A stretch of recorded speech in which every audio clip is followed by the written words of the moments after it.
Messiah ben Joseph by Professor David C. Mitchell. Chapter 4 In the Book of Psalms. This chapter begins as a paper at Oxford University's Intercollegiate Seminar in Old Testament and Hebrew Studies in February 2010. I am grateful for its kind reception there. The individual lyrics that make up the Book of Psalms are ancient songs from Israel's kingdom days. They sing the praises of the Eternal and eulogize the Judite monarchs of the early first millennium BC. It follows that they can tell us about the royal ideologies of Israel's early monarchy period. But are they also prophetic texts, speaking about the Messiah? Well, yes, they are. This is the argument of Mitchell, 1997, pages 15 to 89, and 2006D, pages 526 to 48, and 2015, pages 3, as well as 211 through 16. Well, yes, they are. And they become so by the work of the redactor. Let me explain. After the exiles of Judah returned from Babylon around 5000 BC, someone took these kingdom songs of olden times and crafted them into a singular collection intended to direct the reader's hope to the coming of a future king of Israel, to the Messiah and his kingdom. For the date of the redaction of the Book of Psalms, see Mitchell, 2006D, also 2015, page 3, Seybold, Seybold, 2013, pages 168 to 181. And so, since the redactor intended his Book of Psalms to point to the Messiah, it follows that the reader may read it as a book about the Messiah. And that is why, for the last 2.5 millennia, Jew and Christian alike, have done just that, reading the Book of Psalms as a book of messianic prophecy, like Isaiah or Daniel or Zechariah. Mitchell, 1997, pages 15 through 40. Also see for reference Gillingham, 2008, pages 9 through 11. Daly Denton, 2008, pages 181 to 99, and 2010.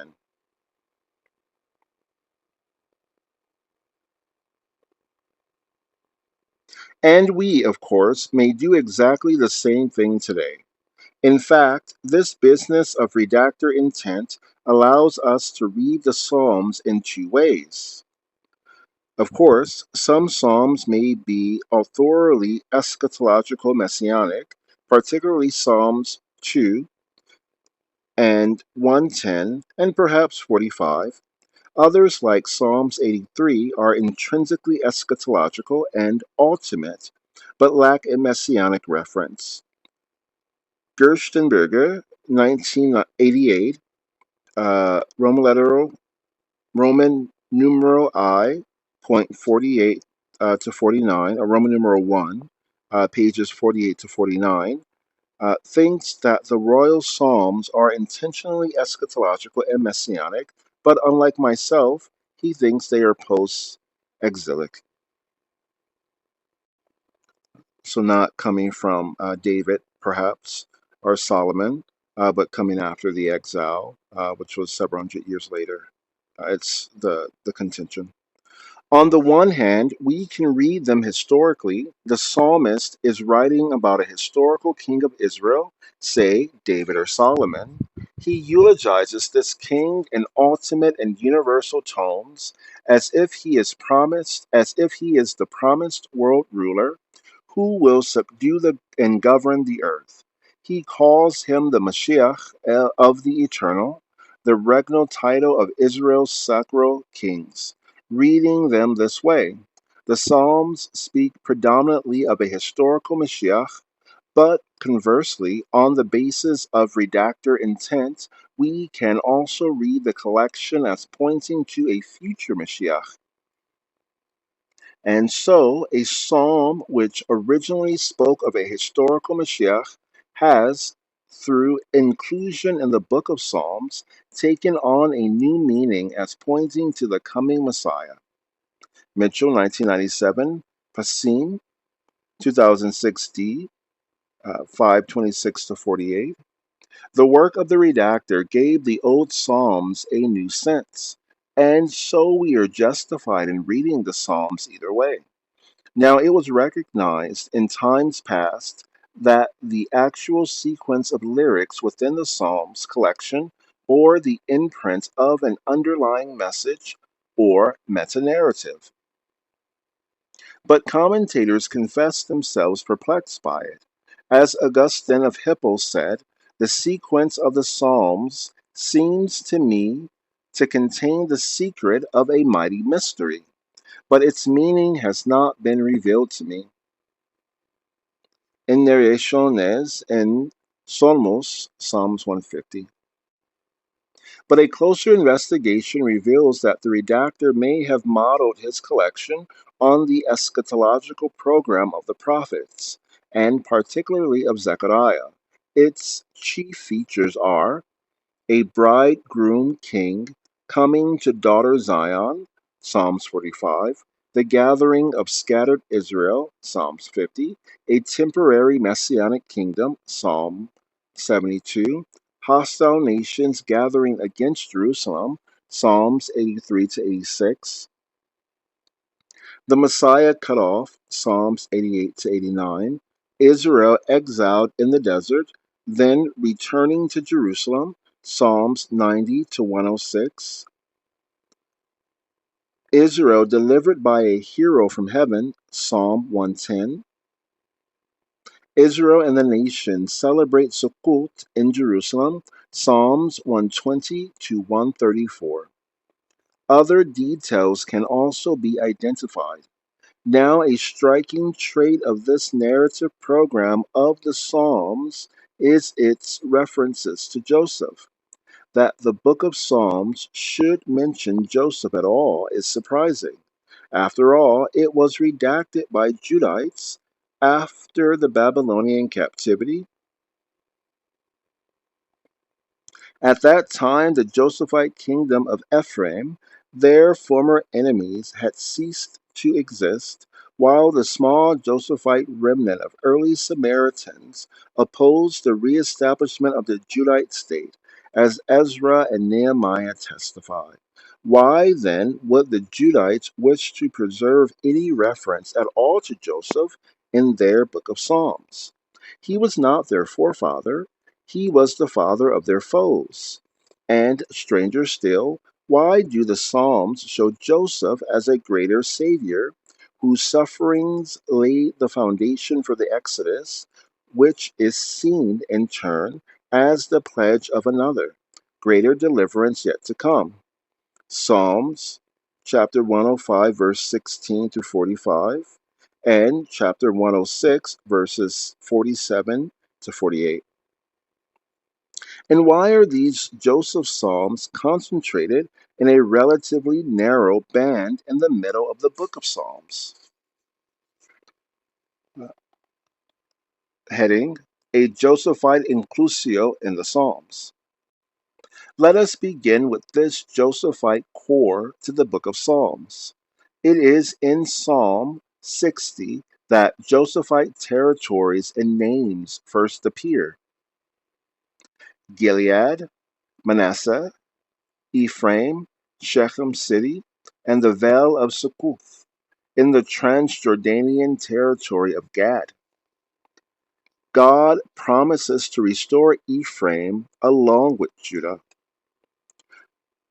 God has promised in his temple, with exaltation I will divide up Shechem and apportion the Vale of Succoth. Gilead is mine, Manasseh is mine, Ephraim is my helmet, Judah my scepter. Psalm 60, verses 7 to 8.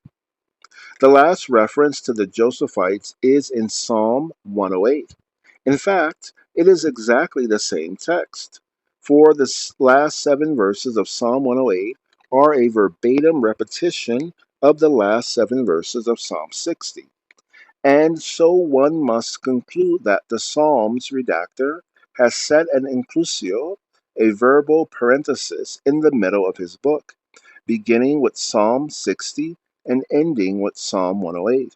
He has done this so that we might give attention to what is contained within it.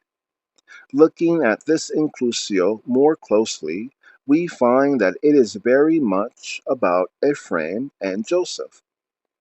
All 5 Psalms references to Ephraim fall within it.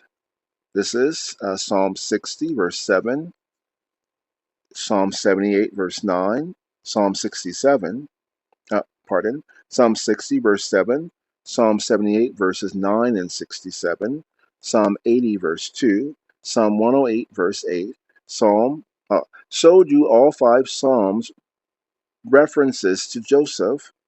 Psalm 77, verse 15, Psalm 78, verse 67, Psalm 80, verse 1, Psalm 81, verse 5, Psalm 105, verse 17.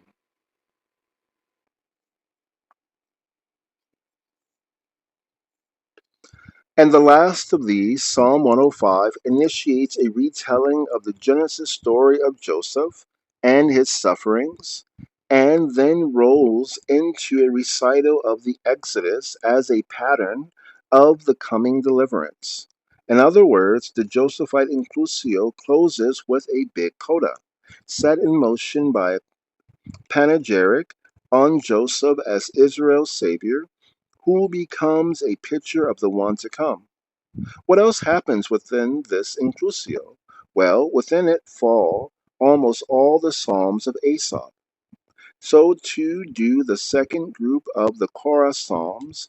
These Levitical psalm collections are deeply Josephite. The Asaphites dwelt among the Josephite confederacy in the Levitical cities of Issachar, Asher, Naphtali, and Transjordanian Manasseh. See Joshua chapter 21, verse 6, First Chronicles chapter 6, verses 71 to 76. For more, see Mitchell 1997, page 100, note 29. As a result, they had a political cultural allegiance to the Josephite Confederation. The Psalms of Asaph contain 4 of the 5 Psalms that mention Joseph by name. In Psalm 77:15, the Exodus is salvation for the sons of Jacob and Joseph. Verse 15. Psalm 78, verse 67 tells of a sadder tale. God rejected Joseph because of Ephraimite idolatry and chose David the Judite. Psalm 80 implores the shepherd of Israel, who leads Joseph like a flock, to shine forth before Ephraim, Benjamin, and Manasseh. Psalms 80, verses 1 to 2. It tells how out of Egypt he brought a vine, Joseph's fruitful plant of Genesis, chapter 49, verse 22, and planted it. Its branches, like Joseph's vine, overspread all boundaries, covering the cedars of Lebanon and stretching from the sea to the river. Uh, Psalms 80, verses 8 to 11. Verse 17, your hand be upon the man of your right hand, recalls the blessing on Ephraim at Genesis 48:14. The laying on of the hand avoids any confusion with Benjamin. Benjamin is the son of the right hand. Ephraim is the man on whom the right hand rests. Psalm 81:5 speaks of Joseph when he went out over Egypt. The words are a quote from Genesis chapter 41, verse 45, describing Joseph's exaltation. The theme is Joseph as Israel's first king. Joseph, the prince among his brothers, the king in Jeshurun, when the tribes of Israel gathered as one. Deuteronomy 33:5. Other Asaph psalms have a Josephite viewpoint without mentioning Joseph by name. Psalm 83, for instance, recalls the great victories of the Josephite confederacy by Ephraimite Deborah, Naphthalite Barak, and Manassite Gideon. Next come the Psalms of the Son. Next come the Psalms of the sons of Korah. The Korahites, too, dwelt amidst the Josephite confederacy, and the Levitical cities of Ephraim, Manasseh, and Dan. Their Psalms too show a Josephite point of view. Back in Psalm 42:1, before the Josephite Inclusio, the hind running free is the symbol of the tribe of Naphtali amidst the game-rich hills of the Galilee and the Lebanon foothills. Genesis 49:21. The land of the Jordan amidst thundering waterfalls beneath Mount Hermon. Psalms 42:6 can only be the source of the Jordan at Dan in the north, amidst the Orvim Falls. There is no other district of waterfalls on the Jordan.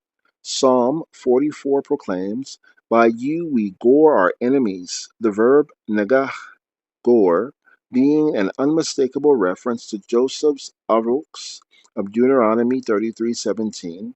Inside the Josephite Inclusio, Psalm 84 describes the way to Zion through the valley of Baca, northwest of Lake Galilee, a route possibly only a route possible only for travelers from the north, verse 6. Psalm 89, the coda to the Korah Psalms, has northern eyes seeing Mount Tabor in the lower Galilee, as in the south, the Hermon visible, as in the south, and Hermon visible to the north. Verse 12. For the relation between the Korah collection and Psalm 89, see Mitchell 2006, A 244. And Metro 2006a is called God Will Redeem My Soul from Sheol. The Psalms of the Songs of Korah, JSOT 30, 365 to 84. And JSOT is the Journal for the Study of the Old Testament.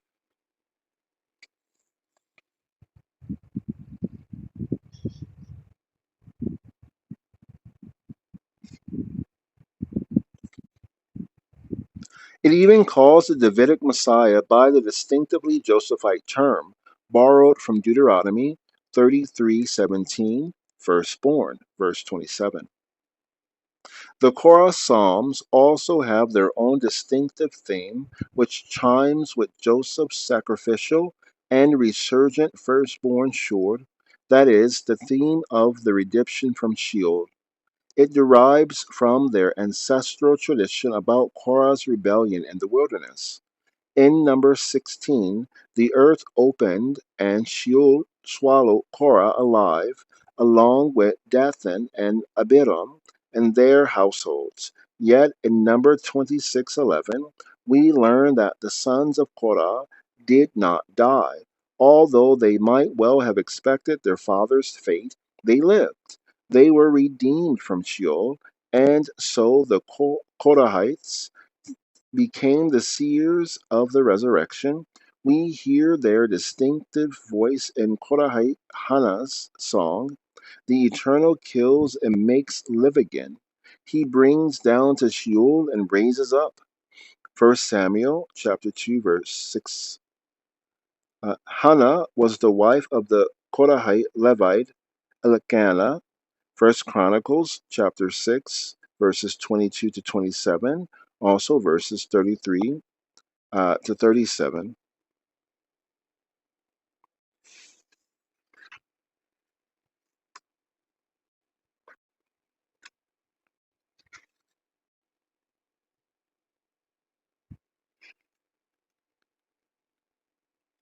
Meg or Megillah, 14a, Numbers, Midrash Rabbah to Numbers, 18:8. And she who lived in Ephraim, 1 Samuel, chapter 1, verse 1. We find it in their Psalms too. For instance, Psalms 48 closes, He will lead us away over death. That is, He will carry us above the pit of Sheol. Verse 15.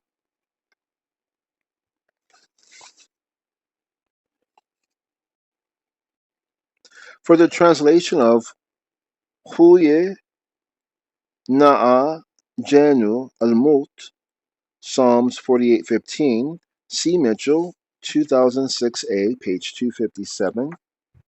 And that is, God will redeem my soul from Sheol, the Psalms of the Songs of Korah, Journal for the Study of the Old Testament,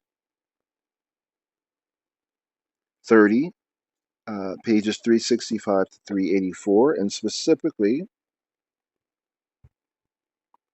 257.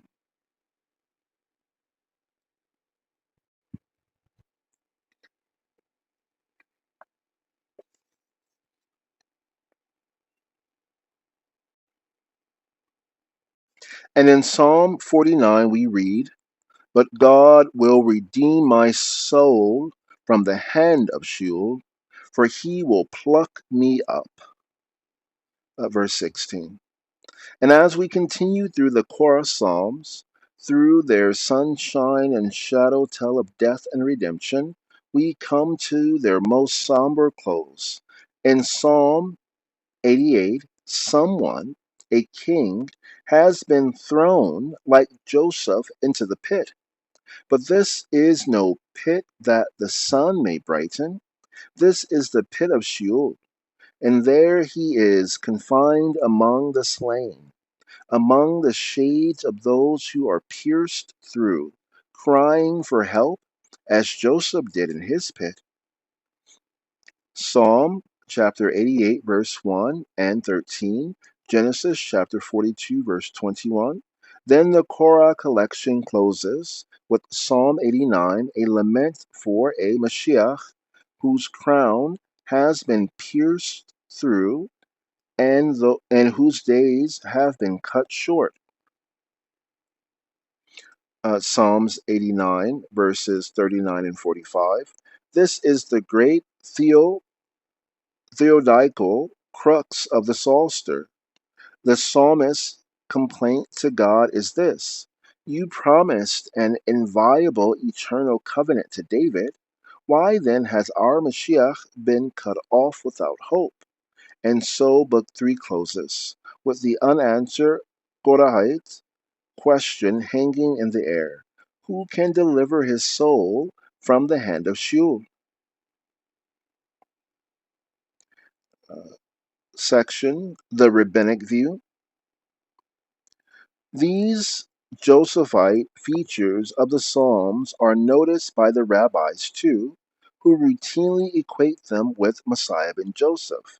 Indeed, they see ben Joseph in one or two other significant places as well. Their comments are worth looking at now.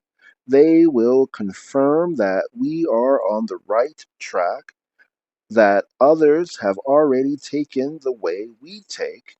Let us go through them in order. Rabbinic literature frequently associates Psalm 2 with Messiah ben Joseph. See for reference AS period M. I'm going to look up that.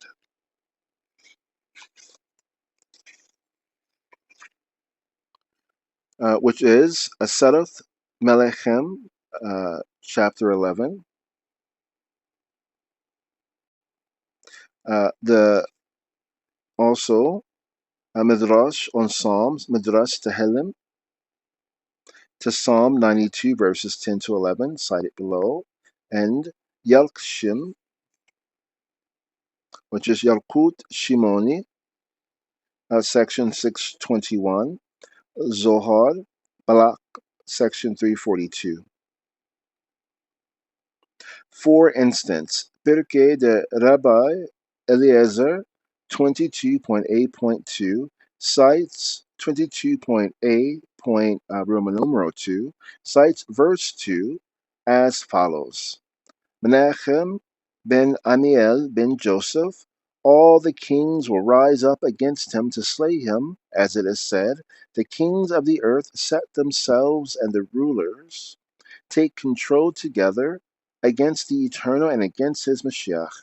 Psalms 2:2. Next, Pesikta Rabati, sections 36 to 37, cites Psalm 22 of Ben Joseph no less than 7 times. For the date of this passage, see chapter 10. For example, Ephraim, our righteous Messiah. Ephraim, Mashiach, Zitkanu, or Zedekanu, although we are your ancestors, yet you are greater than we, for you bore sins on our behalf and awful suffering. Your eyes were darkened, and your strength was dried up like a potsherd. Psalms 22:15. All this happened because of our sins. Section 37. And a brief pause there. So, what does it mean, again, when someone has taken on the sins of others? In this case, it means that Ephraim did something that they were unclear about. They were unclear about a certain form of worship, and when they engaged it, they found themselves under the punishment of God. And later on, their descendants, even myself, are able to then avoid those sins. So, for our sake, they sinned, so we would hear about it and not repeat it. Back to the text. As soon as we get to the Josephite core of the Psalms, the rabbis find Ben Joseph in Psalm 60. The same interpretation is at PRE,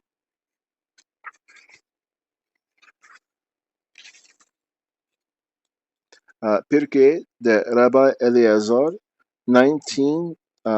Point B, point Roman numeral 2, and Midrash Rabbah to Numbers 14.1. Here is Midrash Tehillim 60.3. In the everlasting time to come, I shall deliver you through Messiah ben Ephraim and through Messiah ben David of the tribe of Judah. Ephraim also is the strength of my beginning. Psalm 60.7, 108.8. Messiah ben Ephraim will be the first to take upon himself the yoke of kingship, but Judah is my scepter. Psalm chapter 60, verse 7, Psalm 108, verse 8, Messiah ben David will rule.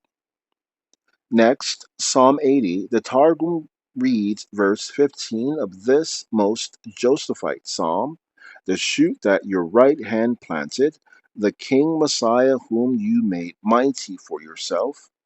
Ibn Ezra comments on the same verse and on verse 17 as follows, upon the man of your right hand, Psalm 80:17. This means the stalk which his right hand has planted, Psalm 80:15, by way of a metaphor, and it represents Israel or Messiah ben Ephraim. Next, Psalm 81. The rabbis do not mention Messiah ben Joseph, but they do comment on the psalm's unique spelling of Joseph. Normally, Joseph is written with the Hebrew letters Yod, Vav, Sin, Peh. But in the psalm, the name, quite uniquely, is written with the Hebrew letter He. That is, Yod, He, Vav, Sin, Peh. The Midrash explains that here the name of Yah, Yod He, has been prefixed to that of Joseph. In the verse, he appointed it,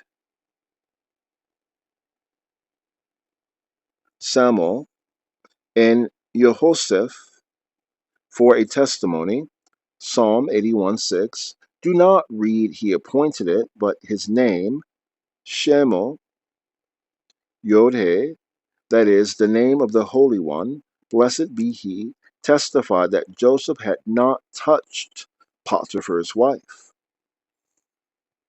See to be sought.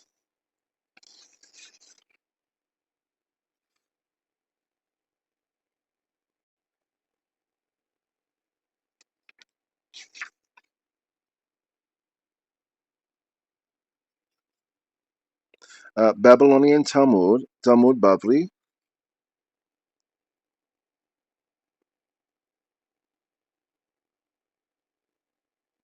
Sotah, Sotah.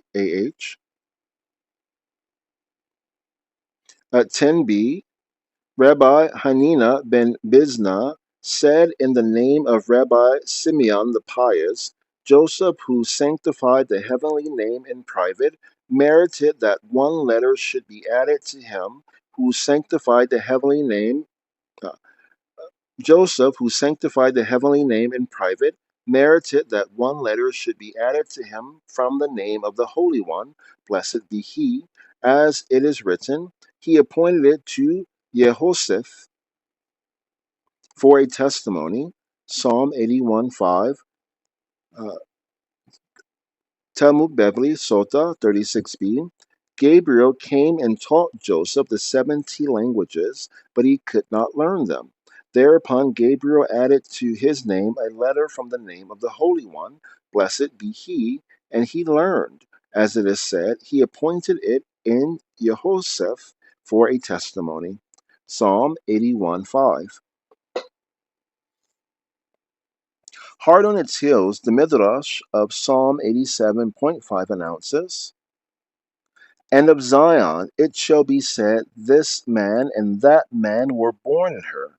These are the Messiahs of the Lord, Messiah ben David and Messiah ben Joseph. Midrash of Psalms 87, section 6. Psalm 89 is interpreted of Messiah ben Joseph 3 times in one short passage of Pesikta Rabati, section 36. See also Pirkei Hecholot Rabati, section 38, Wertheimer, Betai Medrashot, Roman numeral 1, 128. The Holy One, blessed be he, will reply to Satan. He is the Messiah, and his name is Ephraim, my righteous Messiah. Ephraim Mashiach Zedki, who will give light to the eyes of Israel and deliver his people, and no nation or people will be able to withstand him. As it is said, the enemy shall not do him violence, nor the son of wickedness afflict him. Psalms 89:22, and all his enemies and adversaries shall be beaten before him, as is said, I will beat to pieces his adversaries before him. Psalms 89:23, and even seas and rivers will stop flowing, as is said, I will set his hand also on the sea, and his right hand on the rivers. Psalms 89:25. Next, Psalms 92 is interpreted of Messiah ben Joseph in several texts. Here, for instance, Pirkei de Rabbi Eliezer 22a comments on verse 10. See to the Midrash on Psalms 92, which parallels the Pirkei de Rabbi Eliezer comment, but says the exalted horn of the ram is the son of David, of whom it then cites the blessing on Joseph. Deuteronomy 33:17, presumably an earlier mention of Ben Joseph, has been overwritten. But you exalted like a ram my horn, just as the horns of the ram are taller than those of all beasts and animals, and it gores to the right and to its left. So the Menachem ben Amiel ben Joseph, his horns are taller than those of all kings, and he will gore in the future towards the four corners of the heavens. And about him Moses said, the firstborn of his sword, majesty is his, and the horns of the ram are his horns. With them he shall gore the people, all as one, even to the ends of the earth. Deuteronomy 33:17.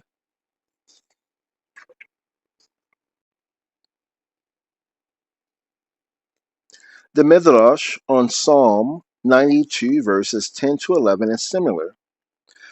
But you exalt like Aram my horns. Psalm 92:10. Just as the horns of the ram are high and he gores to the four corners of the earth, so Menachem ben Amiel ben Joseph gores to the four corners of the earth. And about him Moses said, the firstborn of his sword, majesty is his, and the horns of Aram are his horns.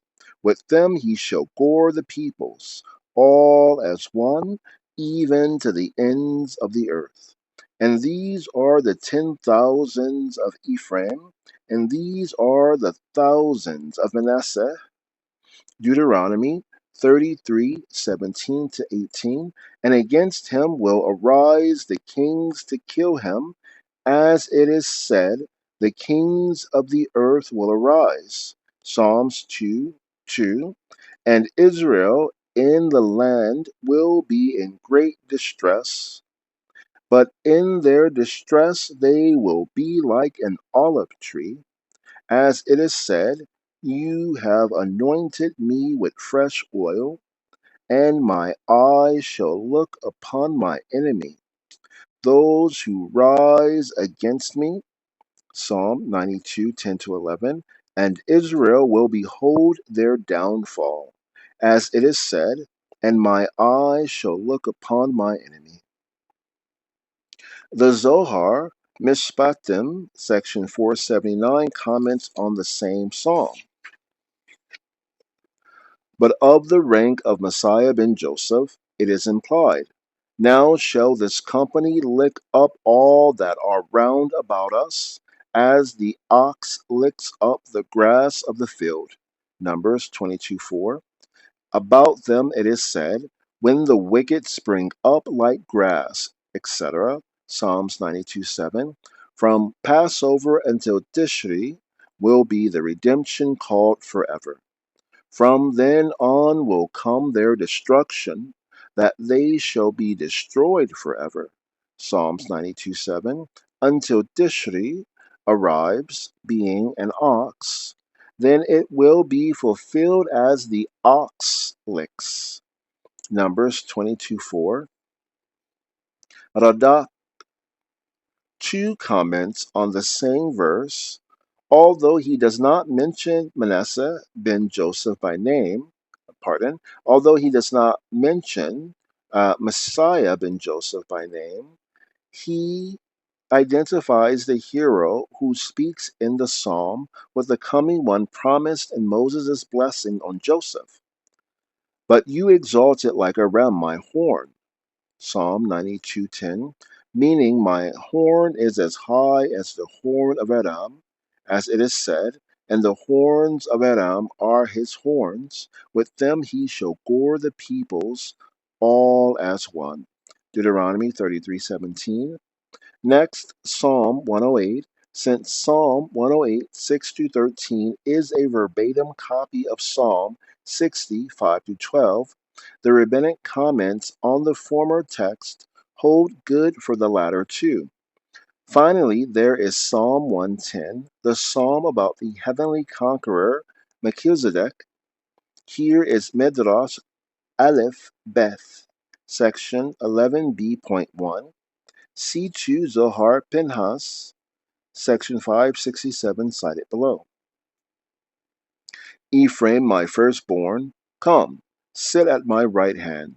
until I bring down the power of the horde of Gog and Magog, your enemies, beneath your footstool. As it is said, the Eternal said to my Lord, sit at my right hand, etc. Psalms 110, verse 1. Sawyer dates the Midrash to the 5th or 6th century, 1993, 26 to 27. Altogether, then, here are the Psalms in which the rabbis find Messiah ben Joseph. Note how they see him most. In those Psalms from 80 to 92, around the great theodical crux of Psalm 89. You will find him in Psalm 2, 22, 60, which is the same as Psalm 108, 80, 81, 86, 87, 89, 92, 108, which is the same as 60, and 110.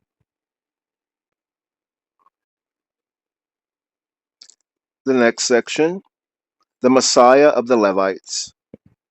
So we see a correspondence between the book of Psalms itself and the rabbinic comments upon it, the Asaph and Korah Psalms around Psalm 89, between Psalm 60 and 108, feature much Josephite and Ephraimite language. The rabbinic literature also sees Messiah ben Joseph in these same Psalms. Now let us look a little closer at these Psalms.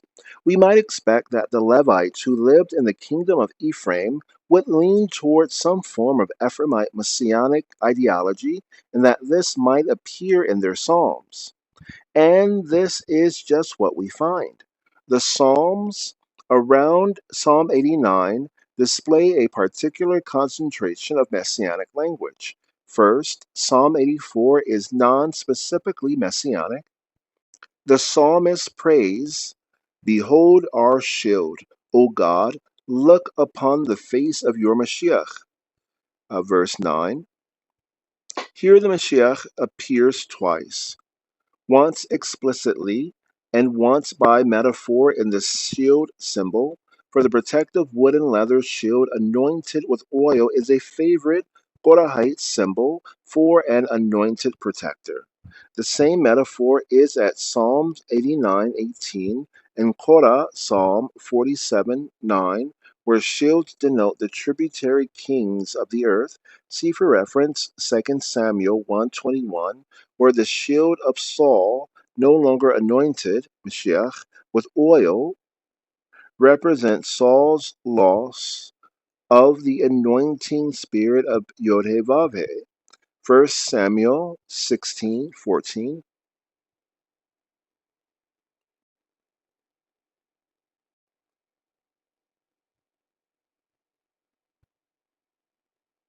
Next, Psalm 89 is thoroughly messianic, with more occurrences of Mashiach, anoint, than any other psalm. Its hero is twice called your Mashiach, verses 38 and 51.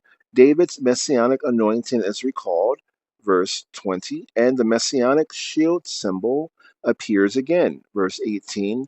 David's cry, my Father, you are my God, verse 26, implies that the Mashiach of whom this psalm speaks is, like David, a son of God. Yet, although much about this Mashiach is Davidic, he is no conqueror. He lies in the dust, his crown pierced through. In biblical usage, the gall of hil, chil, means pierce. The pil, as here, means pierce, ergo Ezekiel 28:9, or less commonly, defile, BDB 319 to 20. And that's Brown, Driver, and Briggs, Hebrew Lexicon, page 319 to 320. The latter derives from the former by the idea of defilement by piercing. See for reference Leviticus 19:29 and 21:7.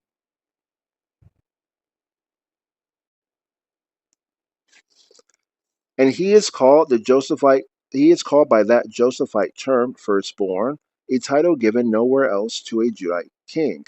A brief interpolation in the book of Deuteronomy, I want to say, uh, all sons of Jacob are called sons of God. I take you as my sons, he says. So it could just mean that he's from the tribes of Israel or Jacob, not from an outside tribe. He's not a non descendant of Jacob.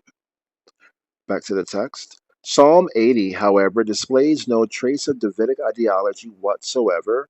Instead, the king of this psalm is the man of your right hand, verse 17, recalling Ephraim, appointed firstborn by the laying on of the right hand, a king like Ephraim, beneath the right hand of the shepherd who leads Joseph, shining forth before Ephraim, Benjamin, and Manasseh, might make us think that the Psalms redactor wants us to see a king who will gather Joseph, if not a Josephite Mashiach.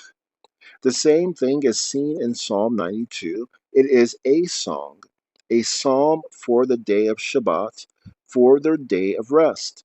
Unlike so many preceding psalms, it is pure praise and joy, with no shade of trouble or fear. It is good to give thanks to the Eternal, to sing praises to your name, Elion. For you, Eternal, have made me glad by your work. At the doings of your hands, I sing for joy. The really interesting bit is verses 10 to 15. But you have exalted like Aram my horn. You have anointed me with fresh oil, and my eye will look on my enemies, on the rising against me assailants. Have heard my ears. The righteous, like the palm tree, will flourish, like a cedar in Lebanon will grow, planted in the house of the Eternal. In the courts of our God they will flourish. They will still bring forth fruit in age. Green and fresh will they be, to proclaim that upright is the Eternal, my rock, and no deceit in him. What have we here?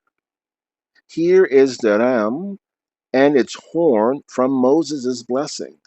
Here is the flourishing green tree from Jacob's blessing, planted and flourishing in the house of the Eternal, the source of all springs. Psalm 87. This one who is a ram and a flourishing plant must be a Josephite.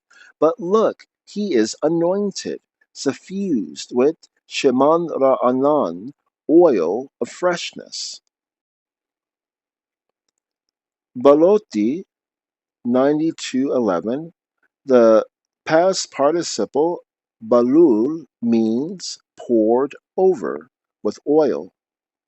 Leviticus chapter 2 verses 4 to 5, chapter 7 verse 10 and 12, chapter 14 verse 21, Numbers chapter 7 verse 13 and 19. So baluti, an intransigent gal preterite, I am suffused. This anointed one must be a Josephite Mashiach. And what of his situation? He is a ram with exalted horn, not a sword. He looks on his defeated enemies who rose against him. This is a triumphant Josephite Mashiach. As the Korhites sang in Psalm 49, God has redeemed his soul from Sheol, from the horrors of Psalms 88 and 89, and plucked him up. What are his prospects? He shall bear fruit and remain fresh and green into old age. So he has entered into a new dimension of life. And what has he done for the world? Why, he has brought in the day of Shabbat, the day of praise that he sang of earlier, as the Midrash on Psalm 92:1 teaches, even the millennium day spoken of in Psalm 90 verse 4. The next section, the Messiah, whose son is he? So do the Psalms feature a Messiah ben Joseph? Well, yes and no. We saw how Psalm 78 tells how the Eternal rejected Joseph and Ephraim and chose Judah, Zion, and David. And Psalm 89 laments a Mashiach whose fall breaches the promise to David, yet who is a pierced firstborn like Joseph. What is going on? Let us seek an answer at the beginning of the Psalms. We saw that the rabbis consequently connect Psalm 2 with Ben Joseph. This is strange, for this psalm has no Josephite language. On the contrary, its king enthroned on Zion must be one from David's line. However, there are unmistakable verbal links between Psalm 1 and 2, and ancient textual traditions often treated them as one. In addition to Biber 9b to 10a,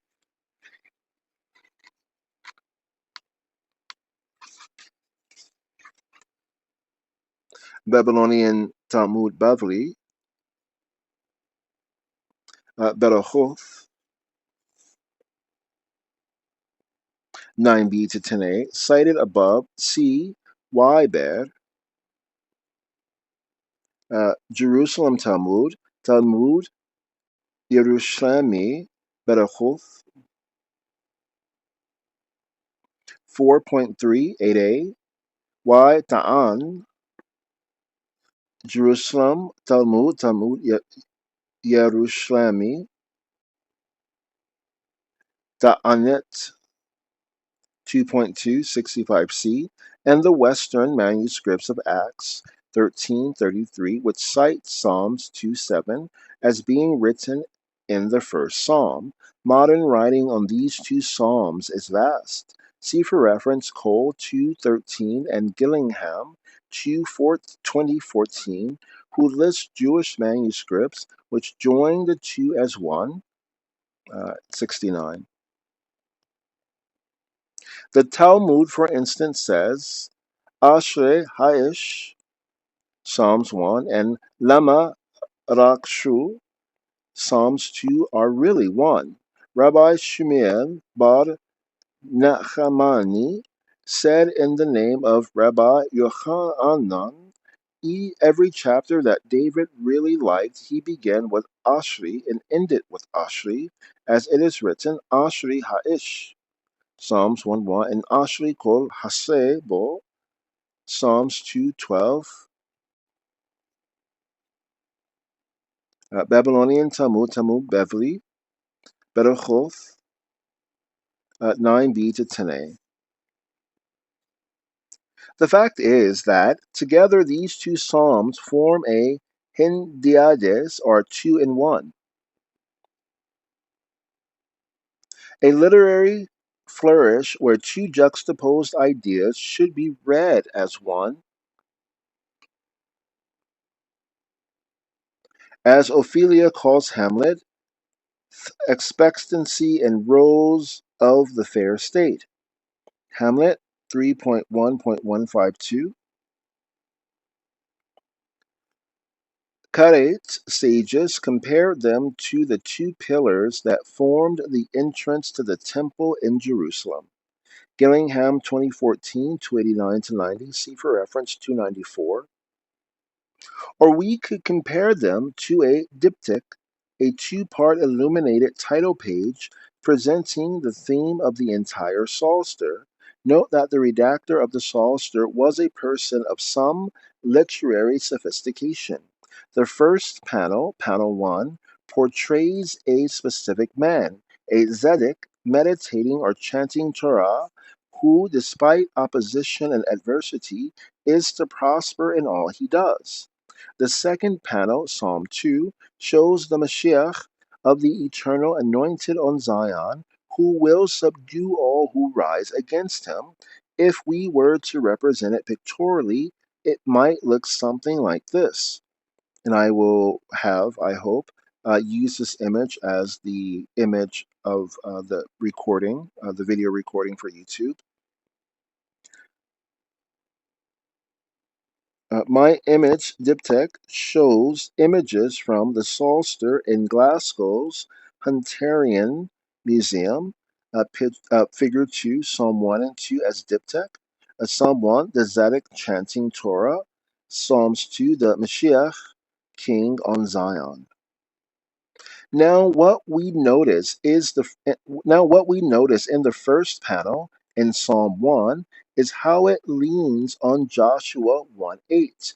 There Joshua is told, the Sefer Torah, meditate on it day and night, for then you will prosper in your way. In the psalm, we find a five-fold repetition of the same language: Torah, meditate, Haggah, day and night, Yomam va Leila, prosper, Yatzliach, in his way, Derech. The parallel is striking. Robert Cole rightly concludes the blessed individual of Psalm 1 is portrayed as an ideal royal figure greater than Joshua. Cole, 2002-79.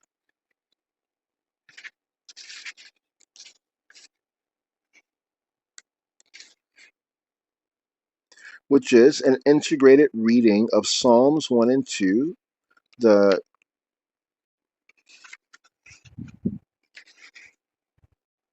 Journal of the Study of the Old Testament,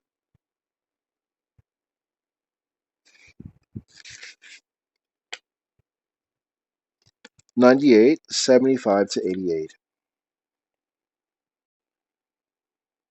But there is more. The man on Psalm 1 is, like Joseph, a tree planted by streams of water, ever yielding fruit in a barren land.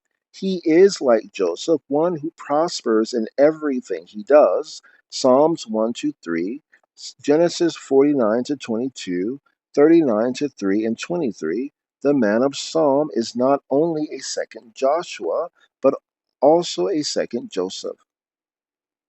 So Psalm 1 shows the righteous king from the line of Joseph and Joshua, while Psalm 2 shows the Lord's Mashiach, who will subdue the nations from David's Zion throne. Now, if the two panels of the diptych tell one story, what do we have? Surely one king in whom the son of Joseph and the son of David are combined. So the midrashic comment on Psalm 2 makes sense. They were just added to the bottom of the diptych rather than the first panel, but they recognize that the frontispiece of the Psalter shows a king who is a greater Joseph, Joshua, and a greater David combined. Do we find the same conflation of David and Joseph imagery elsewhere? Let us turn to Psalm 110. It is another great watershed psalm. Here the Mashiach, who from Psalm 88-92 has been to Sheol and back, finally gains the inheritance promised him in Psalm 2, the subjugation of the kings of the earth. Now this psalm bears a La David title, and its hero conquers from Zion. He is a Mashiach like David, yet the midrashim see Ben Joseph here as well. Where do they get this idea? Well, it is surely in this detail of the beginning at the right hand. It recalls the blessing of Ephraim. The Zohar specifically quotes the Genesis. The Zohar specifically quotes the Genesis text in this regard, saying, Jacob changing his hands, Genesis 48:14, placed ox, Ephraim, on the right and lion, Judah, on the left. For which reason the Eternal says to my Lord, sit at my right hand. Psalms 110, verse 1. This is the Zadok that corresponds to Messiah ben Joseph, Zohar Pinhas, section 567. And in verse 7 of the same psalm, this king, like Joseph's fruitful plant, renews his life from a stream.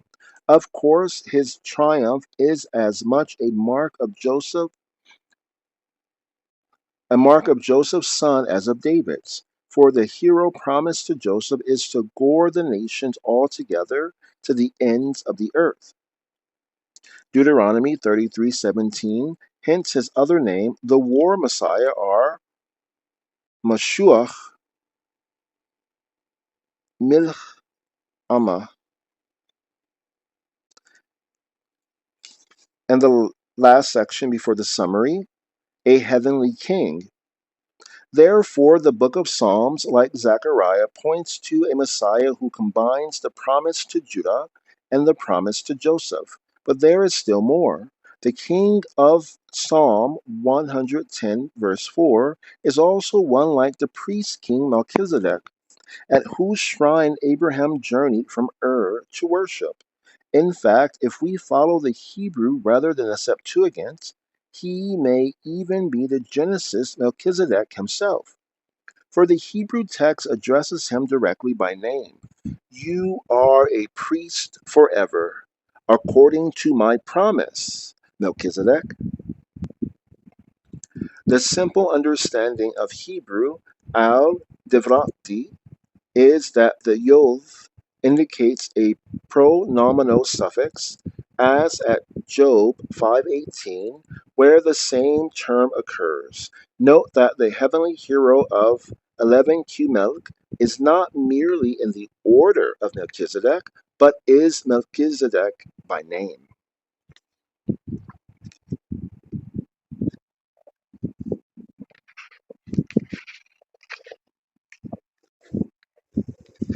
And the point being, in I believe it's First John, but I'm not quite sure. Jesus is called a priest of Melchizedek forever, uh, and so this here is saying that this is Melchizedek himself. And 11q Melch is that from the Dead Sea Scrolls. Melchizedek is that is the scroll. Certainly, he is an exalted priest. Therefore, the Messiah of the Psalms is a Joshua, David, and priestly figure combined. With this realization, we enter territory, a land of multiple messianic paradigms, which will become familiar to us later in the Testament of Naphtali, the Qumran text 4Q175, a testimonia of the Dead Sea Scrolls. Two, the Targums to Exodus 40 and the Talmud's four craftsmen, Beretha, see chapters 5, 6, 7, and 9 ahead. Yet there is more still. This is a most heavenly king, just as in Zechariah, so in Psalm 110, there is repeated conflation of the king and the deity. Remove the Masoretic vowels which distinguish between Adonai and between Adoni and Adonai, or ignore the convention that the plural Adonai is always the Holy One, and it is not at all clear who is at whose right hand in verse 5. If the Adon there is the divinity, then he drinks from a river in verse 7, and so he is a human divinity. Or if the Adon is the king, then it is his power which shatters kings, and so he is a most omnipotent king. His heavenly nature is confirmed by ancient interpreters of the Psalms. Daniel's vision of a Son of Man, the only other Bible text which sees a man co-enthroned in heaven, surely derives from this psalm. Daniel's Son of Man, who receives the heavenly throne at the hand of the Ancient of Days, blessed be he, proceeds from the divine presence, invested with authority over the earth to rule all nations. 7.9 to 14. Likewise, the superhero of the Dead Sea Scroll text 11q Melchizedek must be dependent on this psalm. It's Melchizedek, hero, head of the sons of heaven, descends from heaven to conquer Satan and his cohorts. I will say that it is, as I've read it from Rashi, as we're going through the Chumash, I go through it with Chabad, though this is this is my reading of it. I haven't heard this from Chabad.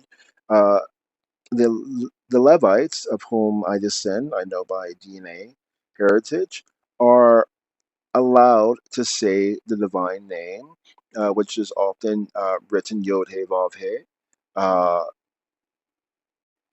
in certain prayers in the temple, and in the Shema, which most people say Shema Yisrael, uh, Adonai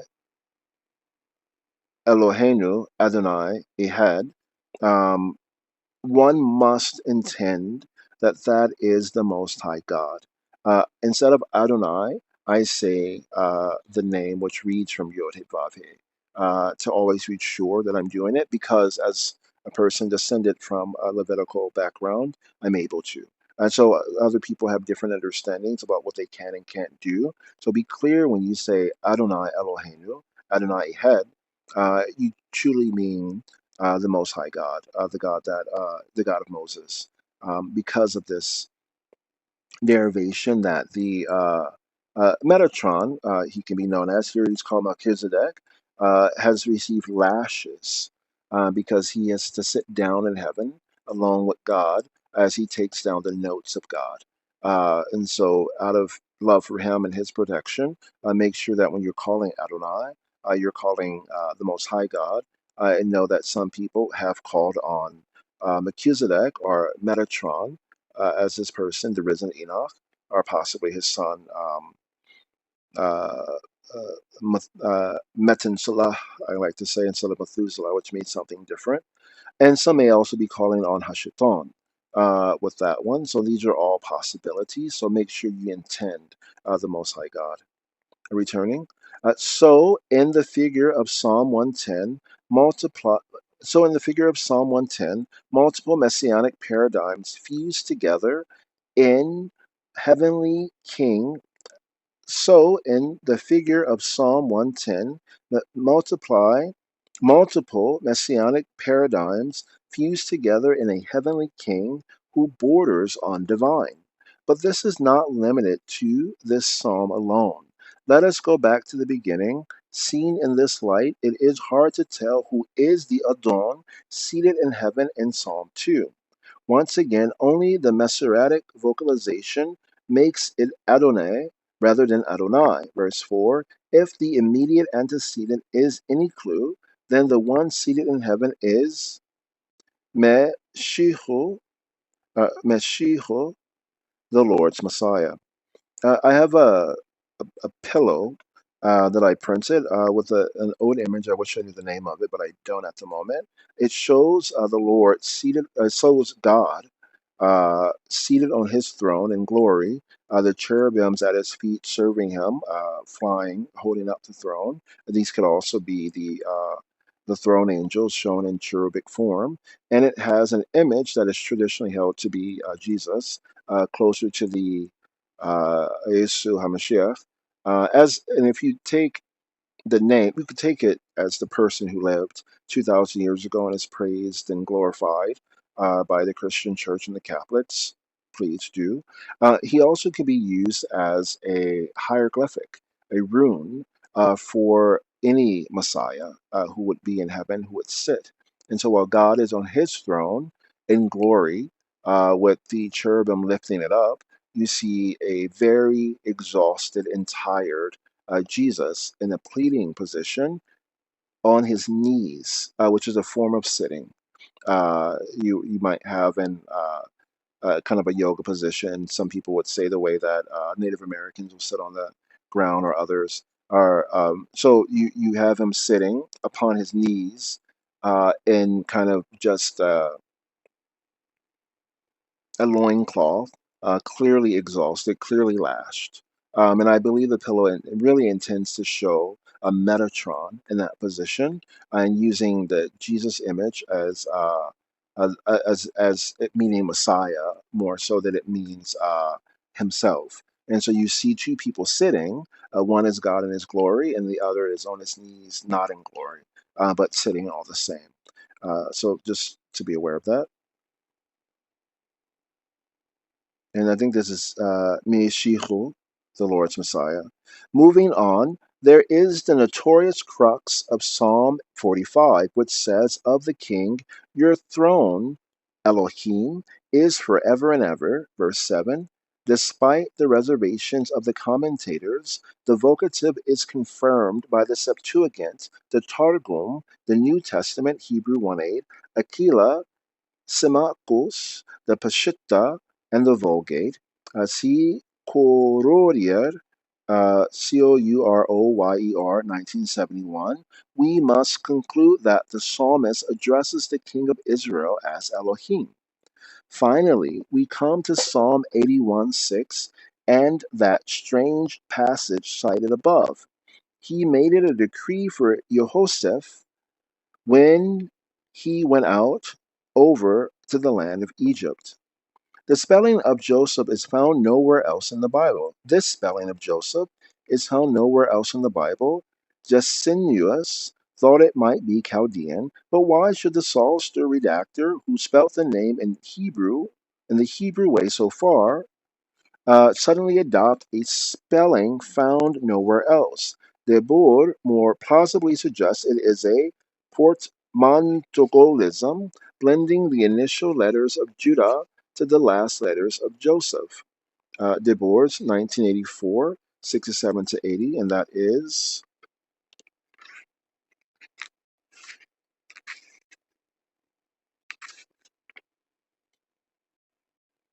De Boer's initials PAH, 1984, Psalms 81, verse 6a, observations on translation and meaning of one Hebrew line, N.W.B. Barrick and J.R. Spencer, editors, in the shelter of Elion, the Journal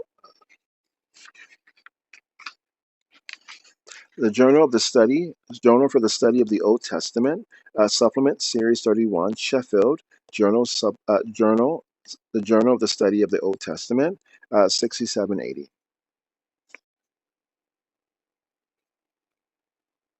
Maybe, but surely there is a more obvious solution. Throughout the Bible, the three letters Yod, He, Vav, that is, Yehu, occur as a standard contraction of the Tetragrammaton, Yod, He, Vav, He.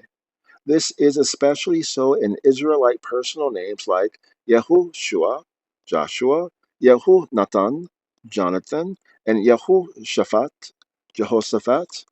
Indeed, one cannot imagine any Israelite ever writing the three letters Yod He Vav and being unaware that they represent the name of Israel's God. They must surely be an intentional reference to the Tetragrammaton, and so the name of Joseph in Psalm 81 has, like Yahushua, gained a Yod Yehu prefix, Yehoseph.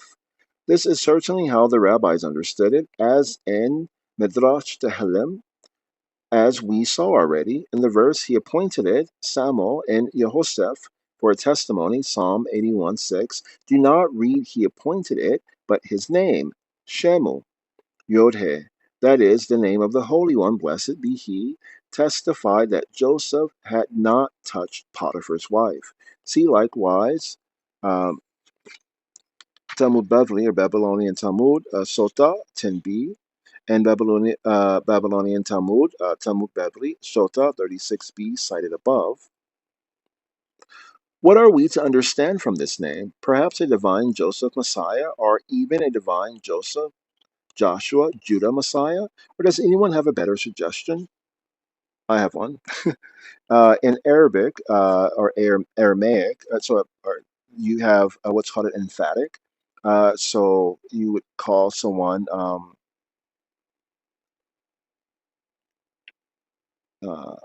let's say, uh, Amir, it would become Amr, Amru, I guess. I'm trying to think of another. Shukran becomes Tashakkur. There's other ones too. There are ways of forming it. So, so instead of saying Yosef, Yehoseph would be someone who is a Joseph, but more emphatically. He will have more of the responsibilities of Joseph. So instead of being Hosea, you have Yehoshua, which is an emphatic of Hosea. Instead of Nathan, the prophet, you have Yehunathan, again, an emphatic. And instead of being Shifa, or Shifat, you have Yehoshaphat. Also, if this is a theophoric name addition, so instead of Mikael, for instance, or he who is like God, or someone like uh, El Yahoo, my God is Yahoo. You have also Yahusef. Um, my God is number seven, so to speak. And then you would have to know who was counted as seven, or Sif, or Sefer, Yehu Sefer. My God travels, or my God is a cipher, unknown. My God is a cipher. So kind of recognizing that how strange is my God? He is a cipher. He is not, uh, or he is one who needs to be deciphered, or cannot be deciphered. So Yehoshaphat, I believe, means my God, or he who is a cipher. He who is a cipher, I am that I am, he is a cipher, or one that is able to interpret a cipher. So he is a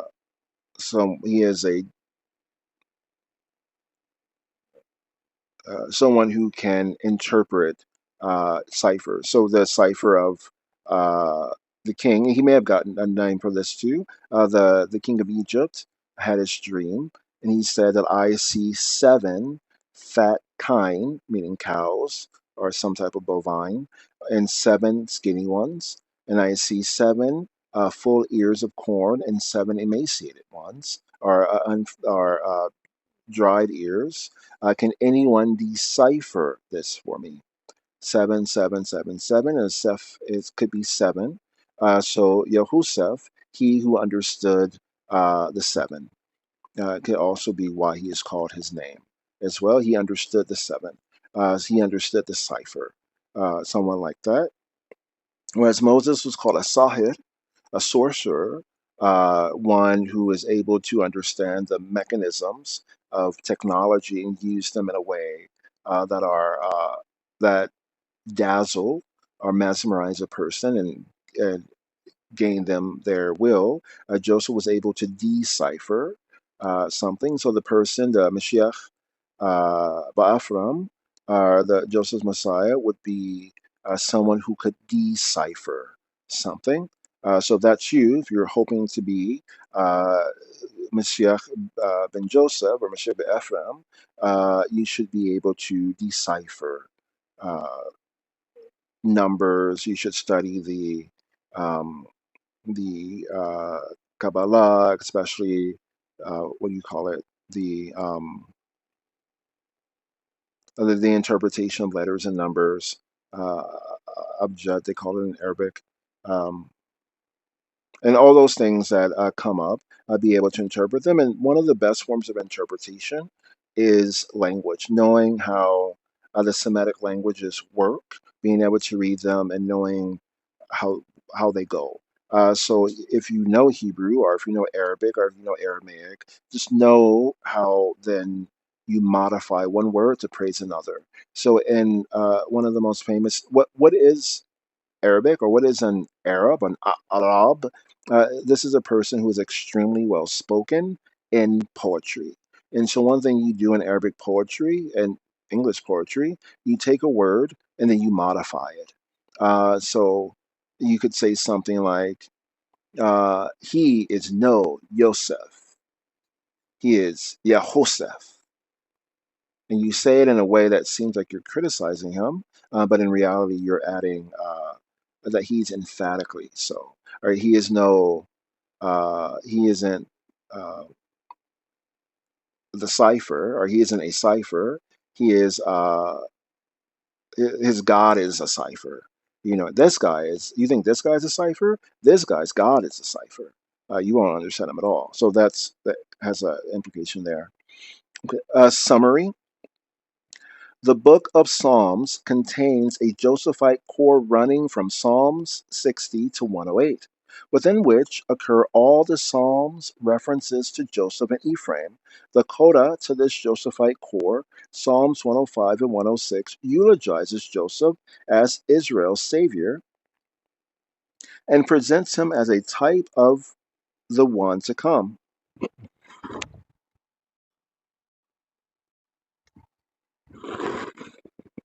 Within this Josephite core, certain psalms connect Josephite images and symbols with messianic language, especially Psalms 1, 80, and 92, the last of which has a resurgent, triumphant king compared to Joseph's fruitful tree and all conquering ram. Rabbinic literature also recognizes Messiah ben Joseph in these same texts. However, the juxtaposition of Psalms 1 and 2 appears to conflate Josephite and Judahite messianic imagery, as does Psalm 89, and more conflation of the Tetragrammaton with Joseph's name. And so the Psalms finally display a messianism like that of Zechariah, a king of heavenly delineaments who combines aspects of the one promised to Judah and to Joseph. Once again, see Appendix 1 for the discussion of the heavenly Messiah. And maybe while you're listening to this, it is finished, and you can you can read it in the book, of course, or you can go ahead and uh, go ahead to Appendix 1 reading, which begins, Heavenly Messiah. I suggest in several places that the idea of a coming hero and world ruler is encountered in Hebrew literature from the earliest times. I also suggest that there are early indications that this figure will be not an ordinary mortal, but a heavenly man, closely allied with the deity. And I will once again say, out of an abundance of caution, because messianic texts go very far, and as one reading it, with the heritage I have, I'm reading it on behalf of our family. But divine is a word that comes all the way from the peripatetic school, from Plato, the divine Aristotle, the divine Iamblichus, the divine Apollonius. What does this mean? This is a priest who understands technology, who understands science. So you would say in our day, he would be, or she, a an individual who has a working understanding of the latest science, especially physics. So right now that will be quantum physics, quantum mechanics, I should say. Technologies like virtual reality, augmented reality, they would understand lasers, they would understand chemistry, and how things are put together. They would understand politics. They would be what Da Vinci would call a Renaissance man. He would understand all of that, agree with it, be able to teach it and defend it. He would understand military craft, defend it as true, and have no conflict at all with the Torah and the Targums, the Talmud, all the things that exist within the Jewish tradition. He would have no conflict at all with what he read there, and see no distinction, as it were, between their approaches to understanding divinity or understanding the world. So a divinity, a divine, is able to have a symmetry or a synergy, even and some people will call it synesthesia. So symmetries, uh, a symmetry, a synesthesia, a synergy with all of the taught text, all the taught theories, whether or not he's an expert in them. There are people out there for that, and then be able to deliver it without contradiction, so no one is confused or concerned. And I would argue he would have a working knowledge of Christianity and Islam, understanding that Christianity seems to be Catholicism, at least, a Samaritan uh, interpolation based on St. Peter being of Samaritan heritage and being this uh, Josephite Messiah of his time.